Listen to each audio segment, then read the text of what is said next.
Conservative new media viewers and J-Lin fans around the world, what is going on? We are here to analyze and break down Houston's 103-91 loss tonight to the Boston Celtics.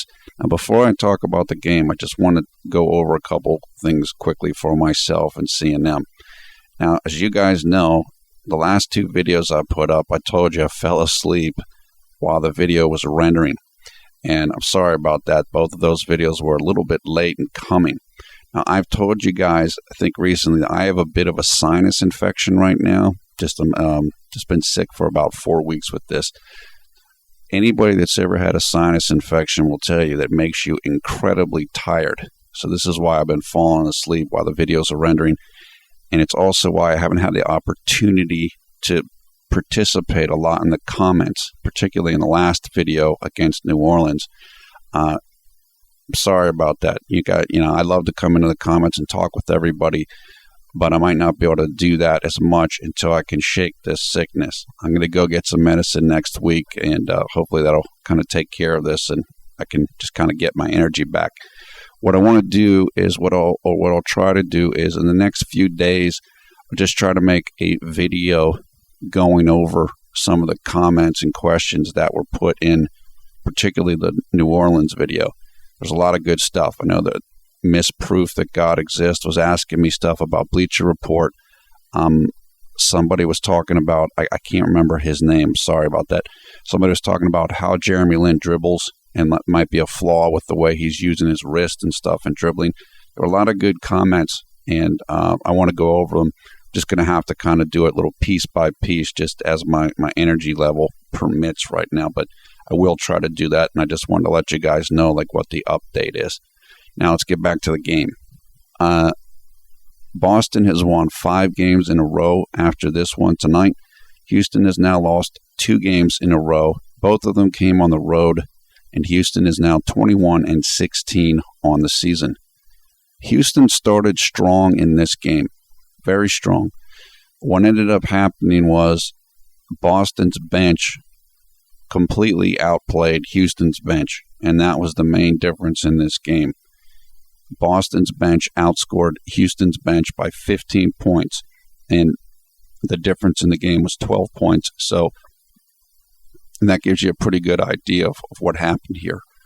Also, Houston was very bad from the free throw line tonight. I think they only made 12 out of 29. That's really bad. What is that, like 45% or something? I mean, you're not going to win a lot of games shooting that percentage. So, also, I think Boston is a little bit of a tough matchup for Houston, and the reason why is their starting shooting guard is Avery Bradley. Avery Bradley is an awesome defender. He might be the best one-on-one defender in the league, particularly on the perimeter. And so he's going against James Harden, who is the guy that Houston looks at mostly or more than anybody else on the team to get things moving. And if you put up such a great defender against a guy, sometimes you can shut that guy down. Harden had a tough time tonight. I mean, he ended up with like 24 points, but he had, I want to say, 6 or more turnovers. He didn't shoot that well, and he had a lot of problems with Avery Bradley. So this might not be a great matchup for Houston, at least at this time. Boston's old, Houston's young. Sometimes that works out for the young guys because they get to run the other team, the old team. Sometimes it works out for the older guys because they're more experienced. And that's what happened tonight, is the veteran, older guys got the win. I thought that for Houston, the best players tonight were Jeremy, Chandler Parsons, and Harden. As I said, Harden did have 24 points, but he wasn't very efficient in this game. He really wasn't, and it's just a tough night. Chandler played pretty well. He played quite well, but I thought Jeremy was the best player for Houston tonight. And let's turn to that. Jeremy finished the night with 12 points, 5 rebounds, and 6 assists. 36 minutes played. He shot 4 of 9 from the field, 1 of 3 in three-point attempts. He was 3 of 5 on free throw attempts, had 3 steals, no block shots, no turnovers. And his plus and minus for the game was -7. And his efficiency number for the game was 19, which is very good. Very good. It's not incredible, but it's pretty good. Particularly given that he only had 12 points. That efficiency number is very good. And most of the reason why the efficiency number was that high is because he didn't have any turnovers. And he played a very controlled, intelligent game tonight. Now, we've talked a lot a bit before about blown assist.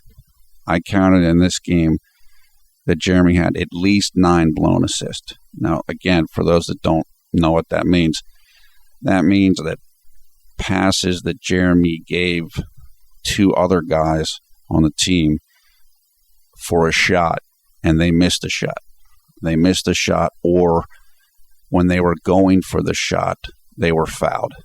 And if you get free throws off of a pass, that doesn't count as an assist. So Jeremy had that happen at least 9 times tonight. Again, I mean, it happens, but it's making his assist numbers look like they're not that great when he could have easily had 10 assists in this game. But it just didn't work out that way. Now, Jeremy outplayed Rajon Rondo in this game. That's huge, particularly because last year, Rondo destroyed Jeremy.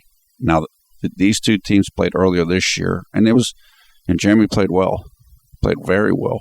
But tonight, I thought he clearly was better than Rondo, Rondo's a great player. So for Jeremy to be able to do that in Boston, that's big. That's real big. And I'll say some more about that in a little bit. That's good to see for Jeremy to be able to step up. Rondo had actually, his stats were almost the same as Jeremy's. He had 12 points, 5 rebounds, and 8 assists. So the exact same stat line except for 2 more assists, but he was much less efficient. He shot more times, missed more times, had 4 turnovers, etc., etc. Jeremy definitely got some respect in this game, and we'll go over that more in a little bit. And he definitely got respect from Rajon Rondo, which is saying a lot. Look, Rondo is a very good player, and he's a very tough-minded player. You know, some people think he's kind of a punk or whatever, but he definitely plays hard, and he's very competitive. So if you're able to accomplish what Jeremy did against him tonight and kind of get his respect, that's good. That's a very good sign. And Jeremy did that tonight. Now, just starting to go over through some of my notes for the quarter by quarter. Jeremy played with good pace tonight. We've talked about this again and again and again this year. He did the same thing against New Orleans. And just like in the New Orleans game last game, he played a bunch of minutes because Kevin McHale, I think, was happy with the pace Jeremy was playing at. He played fast. As I said in the last game, it's more important for Jeremy to play fast than to play well. And that might sound kind of dumb. You know, isn't it important to play well? Of course it's important to play well. But it's more important to play fast. Because if Jeremy's not playing fast, then the team's not playing fast. So even if Jeremy has a couple turnovers or misses some shots, if he's playing quick, that's the best thing for the team. And that's certainly the way that Kevin McHale views the situation. And that's what Jeremy did tonight. And he played well. He played fast and well, which is obviously the perfect combination. But I think you're seeing Jeremy play more minutes because he's playing at a faster pace. He's starting quick in games, and he's starting quick after halftime. And that's really, really good. So you're seeing less of Tony Douglas and more of Jeremy Lin. Jeremy did a very good job of keeping his dribble in this game. That's one of the reasons why he had no turnovers. Keeping the dribble means when you're the point guard, particularly the point guard, it can be any player, but you're usually looking at this for a point guard. Keeping the dribble means that you just keep dribbling. You don't pick up your dribble and stop and then pass. You continue to dribble. You drive in the lane, you keep dribbling. You go from side to side on the court, you keep dribbling. Jeremy did that well tonight. He didn't do it all the time, but you don't need to do it all the time. There's times though when you want to have control of the ball. And if you're a point guard and you have control of the ball, you can draw defenders onto you, and then you can find guys for open shots. I thought Jeremy did a really good job of that tonight.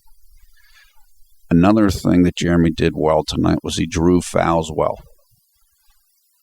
We've talked about this before too, and we've talked about it in regards to, hey, Jeremy needs to not get hit so much, not get hit by these big guys and get knocked to the ground and all this stuff. And the way you do that is draw easier fouls. And Jeremy definitely did that tonight. I can't remember. He had one where he was driving and he got fouled and he didn't take too much punishment, but he drew the foul. Now, there was one play in this game where Jeremy got hit hard, and he was on defense, and that's when he got called for the foul. He was boxing out somebody for the Celtics. Might have been Brandon Bass. I can't remember. Boxing out is when you're positioning yourself for a rebound. Jeremy had inside position against the Boston player, but he kind of got underneath him. He got underneath the Boston player, and then that player fell on Jeremy, and Jeremy hit his head off the ground. You don't want to be doing that a lot. It's a rare, though. I mean, that type of play doesn't happen that often. I thought it was kind of nuts that Jeremy got called for the foul, but whatever. But that was the only play I can remember in this game where Jeremy got hit hard. So I think he is starting to learn how to draw fouls and take a little bit less contact, and that's good. He needs that for his longevity. And I just want to say quickly for misproof that God exists, yes, I did see Jeremy's Euro step in the game versus New Orleans. That was a great move. It was a left-handed layup. I don't know why I didn't bring it up. I was going to bring it up. I actually had it in my notes, but I think Jeremy did some Euro steps in Lincini 1.0 New York last year, so I wasn't sure if it was the first time he had done it. It was a great move, though. I mean, as we all know, James Harden's king of the Euro step, and anytime you play with somebody as good as Harden, you're going to learn things from him. I mean, it reminds me of Scottie Pippen learning moves when he played with Michael Jordan, and you see him start to do some of the same moves. Well, you're going to see that with Jeremy, and that's great. I mean, that was a terrific move, and it was good to see him execute it. But that was good eyes by you, Misproof. That was definitely a Euro step, and it was well done. And I was really impressed because he finished with his left hand. And I've said it before, you got to finish with your left hand, not just finish with your right hand. If you're driving on the left-hand side, you need to shoot a left-handed layup, and that's what Jeremy did on that play. Now, late in the first quarter of this game, Jeremy had a terrific play. Rajon Rondo was in the right-hand corner, I believe, or on the right-hand side of the floor. He was on offense. Jeremy was on defense. Rondo drove to the middle of the lane, and he beat Jeremy. But what did Jeremy do? He anticipated that Rondo was going to pass the ball instead of shoot it. And so Jeremy, what he did was he ran to the big guy that he thought Rondo was going to pass it to, and boom, got a nice turnover because that's exactly what Rondo did. Jeremy was right there to intercept the ball. That is a brilliant play. That's showing real basketball intelligence and understanding what a person's tendencies are and what they're looking to do, what they're trying to do. And that was a great play by Jeremy. Early in the second quarter, Jeremy had a very nice individual move and jump shot against Jared Solinger. We've talked about this a number of times. I've said Jeremy needs to continue to work on his individual perimeter moves. And one of those situations is when you get a big guy guarding you. When you get a big guy guarding a guard, it's an advantage for the guard because the guard is quicker.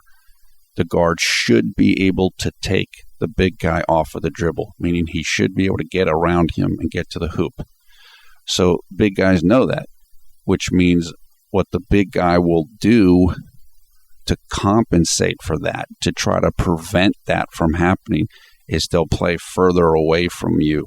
They'll play further away from the guard. They'll give the guy more space. And so if you're an intelligent guard, what you'll do is you'll either still go to the basket for a layup, or you'll make a move on the big man to get him even more out of position or on his heels, and then you'll shoot a jump shot over him. And that's what Jeremy did against Solinger. He kind of faked, I think, like he was going to drive. Solinger was a little bit off balance, and Jeremy shot right over him for, I don't know, maybe a 17-foot shot or something, and he got it. That was a great move. It was really good to see him do that. And it shows, again, that Jeremy is continuing to work on these aspects of his game. He's working. Now, we've seen him. He's working on his ball handling. He's working on his individual moves. And it's starting to come together. Which is good to see. Now, in the middle of the second quarter, Jeremy had a catch-and-shoot three-pointer from about 35 degrees off the top of the lane, basically extended. It was a good shot. It was a great shot. And the thing that was good about the shot was he was in rhythm. Shooting in rhythm means you get your feet set the right way you want. You get your steps correct. Like everything's what you want it to be.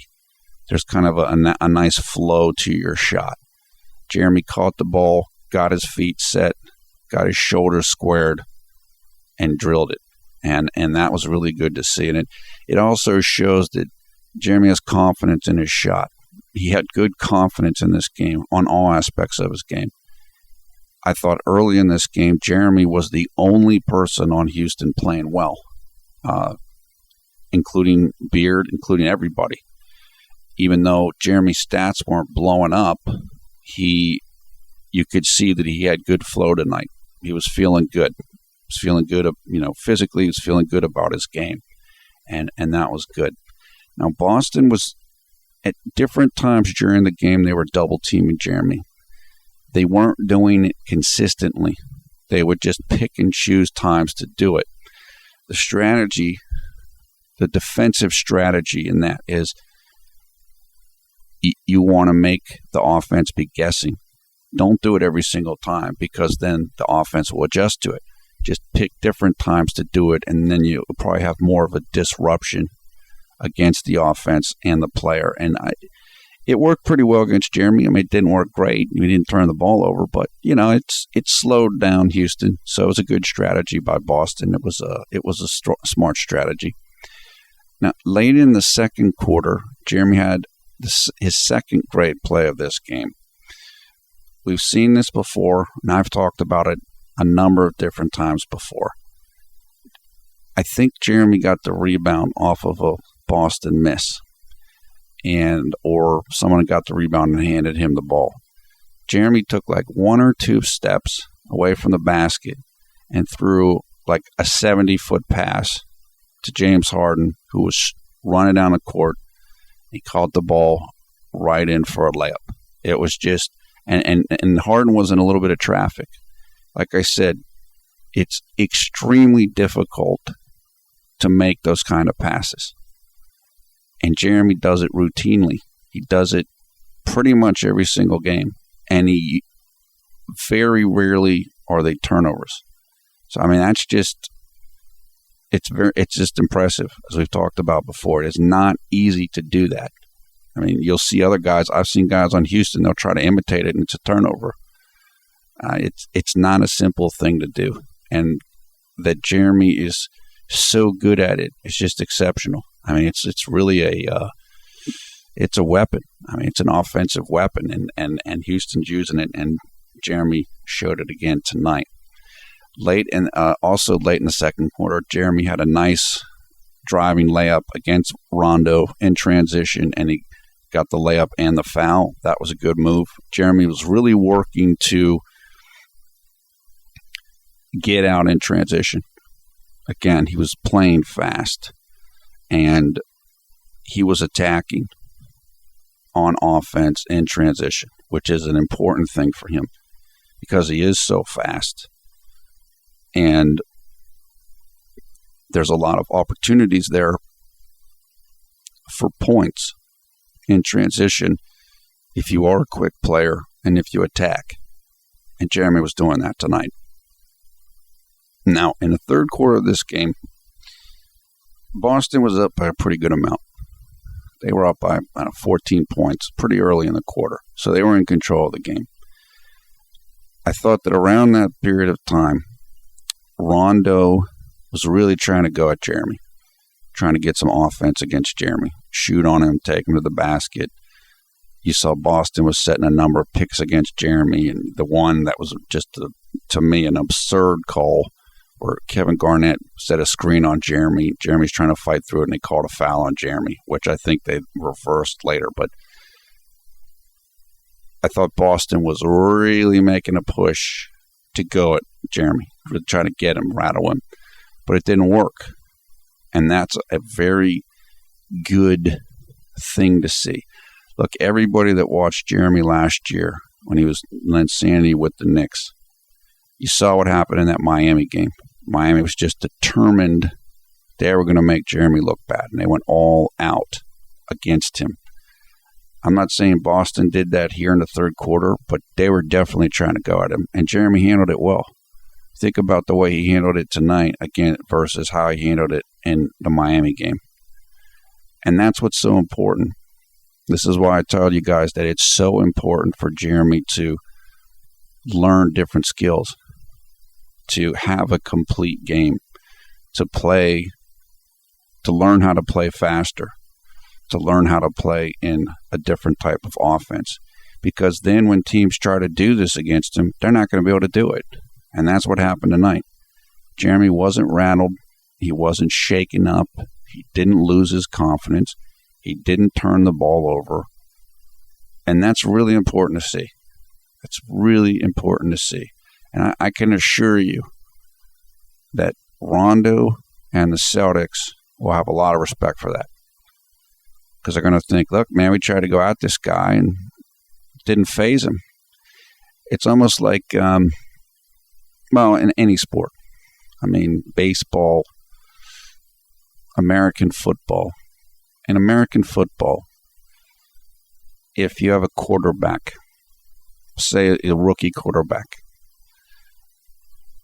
something that teams will do against the rookie quarterback on defense is they will blitz him a lot, meaning they'll send a whole bunch of guys in all at once because they're trying to make the quarterback nervous. They're trying to make him make mistakes. Well, if the quarterback does well against that, then the other team's going to respect that. And we're like, well, we can't do that against him. He handled it pretty well. That's kind of what Jeremy did tonight. They were trying to do things against him. Look, Rondo got a couple baskets. He got some points, but it didn't rattle Jeremy. And that's the important point here. A team can go at anybody. I mean, a team could decide that, hey, right now we're gonna try to score against Michael Jordan. We're gonna do everything we can against him. I mean, any team can decide to do that against anybody. So it's not a bad thing or disrespect thing that they tried to do it against Jeremy. They just wanted to see what they could do, see if they could rattle him, and it didn't work, which means that it's not going to happen as much in the future. Just like if you try to go at Michael Jordan, it's probably not going to work real well, and you're not going to want to keep doing it. But so it was good that Jeremy handled it well. He's in a hostile environment. Boston has their crowd is very loud, very into it. It's a tough place to play if you're an opponent. Jeremy handled it great. So that was, even though the team lost, this is another part of the Jeremy Lin Respect Tour. He did great tonight in all facets of the game. So now in the New Orleans game, I mentioned that Jeremy has a tendency to make passes to guys that are not in good spacing. As I mentioned with Marcus Morris in the New Orleans game, that I think it was Marcus Morris, might have been Chandler Parsons, where Jeremy basically gave him a pass, and then Jeremy, like, after the pass, he kind of stopped, and he was right in Chandler's way. And then Chandler ended up getting like a travel. I think it was Chandler. This is a thing about spacing and being a point guard and understanding spacing and when to give guys the ball, where to give guys the ball, and when not to give guys the ball. And Jeremy did that tonight a couple of times. In the middle of the third quarter, Marcus Morris was in the lane. He was going to make a move. He was going to set up a hook shot. And Jeremy cut through the lane. Like, just, it was a normal offensive cut for Houston, but the timing was wrong. Basically, Jeremy clogged up the lane. He messed up Marcus Morris's spacing. And I think Marcus ended up missing the shot, or it might have been a turnover. And I'm not going to sit here and say it was all Jeremy's fault, but that's something that will get better in time. It's just kind of it's like an awareness play. You don't want to get in the space of your own teammate when they're trying to make a move. The same way that you don't want to pass the ball to a guy and then be in his space when he's going to try to make a move after that. And this is something Jeremy has to keep working at. And it's because it's a new offensive system for him. When he's doing it with passing, it's because he's still learning to be a point guard. And he's learning his teammates and he's learning the system. So, again, this isn't something that can't be overcome. It's just something I notice. It's just something you can see a little bit that's still happening. And it'll get better and better. In the middle of the third quarter, Jeremy had his third grade play of the game. Jeremy was standing outside the three-point line about 35 degrees to the right of center. Somebody threw him a cross-court pass, and he had to jump up very high to catch it, so it didn't go out of bounds. But right after he caught it, Chandler Parsons cut to the middle of the lane, and Jeremy threw a perfect pass to Chandler for an easy layup. That was an amazing play, because what happened was Jeremy, while he was going up to catch that pass that he had to dive for, he saw Chandler cutting. So by the time he came down and had caught the ball, boom, he was already passing it to Chandler. That was an awesome play. That showed great awareness. And just, again, I mean, Jeremy has tremendous passing skills, and he has great court vision. And that was an excellent, excellent example of that. Now, Jeremy, also in the middle of the third, he did have another one of those bad spacing plays where he was driving into the lane. He was driving right to left across the top of the lane. And he passed the ball to Marcus Morris, who wasn't really in a good position. And then Marcus Morris tried to put up a hook, and the hook was blocked. And that's why I said that was an example of giving the ball to your guy at the wrong time. And again, I'm not trying to just rip on Jeremy here. I mean, but Jeremy has more focus because he's the point guard. He's making everything happen. He's doing passes. He's setting guys up. So Marcus Morris isn't going to be in a position to make passes like this to guys very, very often. So it's just, you're going to see it with Jeremy more. But as I said, these are simple things. These are things Jeremy won't do in a year or two. So it's just something that he'll get more awareness of, and he'll get more used to doing and whatever. But they're there now. And so we can see this. So as Jeremy continues to progress, you can see how he will correct some of these flaws. The same way that he has corrected a lot of his ball handling flaws. Again, early in this season, Jeremy was getting stripped all the time. Now you almost never see him get stripped. Almost never. and that's because he's worked at it and improved. Now, I thought that the play of the game for Jeremy, and it was his fourth really great play of this game, was late in the third quarter, and Rajon Rondo was set up in the right corner on offense for Rondo. Once again, just like earlier in the game, Rondo tried to take Jeremy off the dribble. Rondo started out to his right and drove around Rondo started out to his left and drove around Jeremy's right side. But Jeremy caught up with him and grabbed the ball away from Rondo in the middle of the lane. So he got the steal on Rondo, and then Jeremy took off running himself and was about to pass the ball to James Harden, but Rondo got fouled. Jeremy got fouled, and then he shot 2 free throws. That's what Jeremy's all about. Terrific defense, great at getting steals, and then that hustle, speed, getting out on the break to create offense, easy offense. That was a phenomenal play. A phenomenal play. And so I said, look, believe me, Rondo respects that, and Boston respects that, and other guys around the league, they'll see that too. I mean, as I've mentioned you guys before, players in the NBA, any professional sport, watch a lot of videotape, and so they'll sit there and they'll watch tapes, of an upcoming opponent, just so they can get ready for them. Guys are going to see that play. They're going to see, man, I better be careful when Jeremy Lin is guarding me on defense.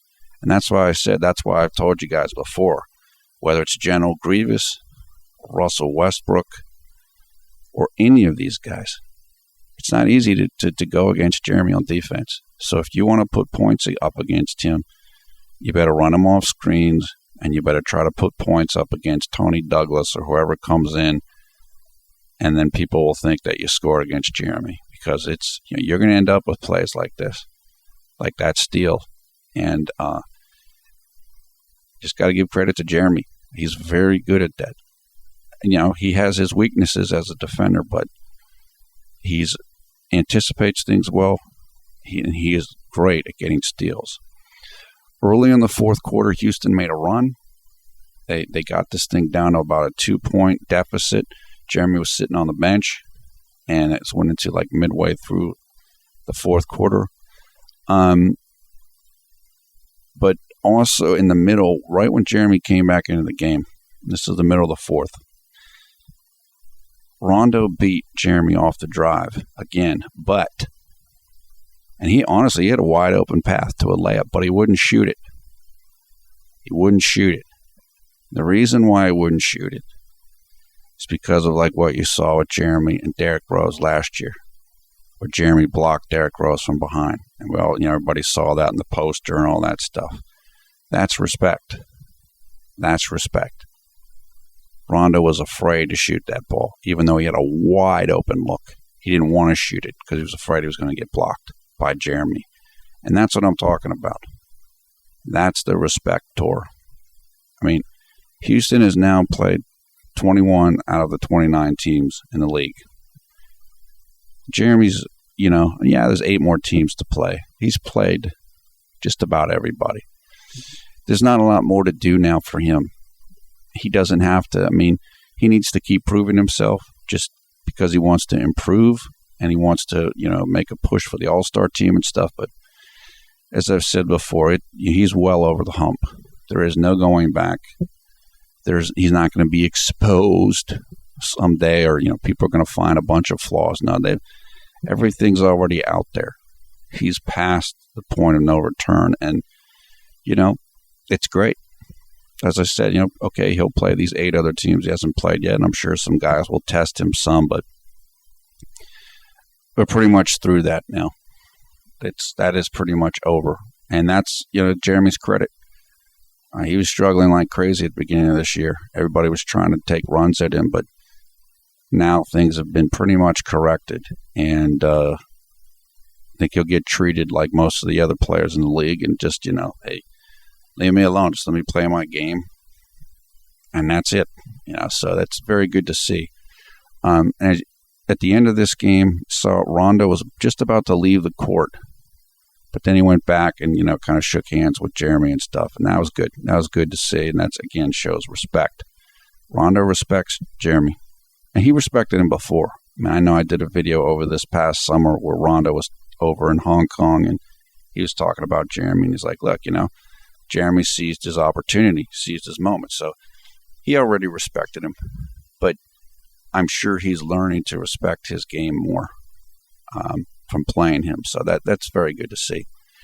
Okay, the summary here is that, it's a tough loss for Houston. I don't think it was totally unexpected. Houston needs to continue to work to be better on the road. They're now 7-10 on the road this year. It's not easy for young teams to be good on the road. And it's not like Houston's going to be, 14-3 on the road. That's just not realistic. If you're a young team and you're kind of in a position where Houston is, you want to try to get to like 500 on the road. Try to be 9-9 or something like this. It's tougher for young teams because what usually happens is the guys on the bench don't play as well on the road. That's just like kind of an axiom in the NBA, and it is particularly that way for younger teams. Younger guys aren't as used to it. They're more inconsistent, et cetera, et cetera. So it's something that Houston will probably struggle with some, but they're doing fine. Again, they're just coming off a 5-game winning streak. They're doing okay. This month, January 2013, it's a very tough for the Rockets. Their schedule is tough. They've got a lot of road games, and they got a lot of games on back-to-back nights. Tomorrow they are playing again. They are playing in Philadelphia. That's going to be the 4th game in 5 nights for them. Usually, 4th game in 5 nights, particularly when it's a road game, ends up being a loss. So there's a good chance that Houston could lose their 3rd straight game tomorrow. I'm not saying they will, but that happens a lot. 4th game in 5 nights on the road. But still, like I said, they'll still be okay if they lose tomorrow. And you want to start winning again, but they're okay. Their positioning's still quite solid. Again, Jeremy played a very good game. He was the best Rockets player on the floor tonight. He was very efficient. Jeremy rolled with the punches when Boston and Rondo tried to kind of punk him out a little bit. He answered the challenge, and that's about it. So that's the information for tonight. We'll obviously be here tomorrow when Houston takes on Philly. As I told you guys earlier, I'll start work on the a video for the kind of a response to the comments on New Orleans and something, maybe tonight some too. I'm not sure how much energy I'm going to have to do comment stuff tonight, so I'll start working at that. So that's all for now. Your comments below, thumbs up, thumbs down on this video.